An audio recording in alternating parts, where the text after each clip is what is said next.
3 பேருடைய உழைப்பு சேர்ந்தது தாங்க இந்த கருவாட்டு குழம்பு. நான் கடலுக்கு போயிட்டு வீட்டுக்கு கொண்டு வந்த மீன்கள் சமைச்சு சாப்பிட்டது போக மீதி இருக்கக்கூடிய மீன்களை அம்மா கருவாடா ரெடி பண்ணி அம்மா கருவாடா ரெடி பண்ணதை செடியுடைய கைப்பக்குவத்துல சமைச்சு இன்னைக்கு கருவாட்டு குழம்பு நம்ம சாப்பிட போறோங்க. இல்லைன்னா தங்க பிள்ளைல சாப்பிடுவோமா? சாப்பிடுங்களா என் தங்கங்களா? என்னத்தா அப்பா பசிக்குதுதா. குழம்பு போதுமாக்கு? ரெண்டு பேர் தானே என் பிள்ளைங்க.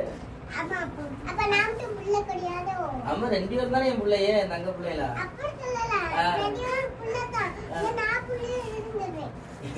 அப்படி பேசக்கூடாதுடா தங்க.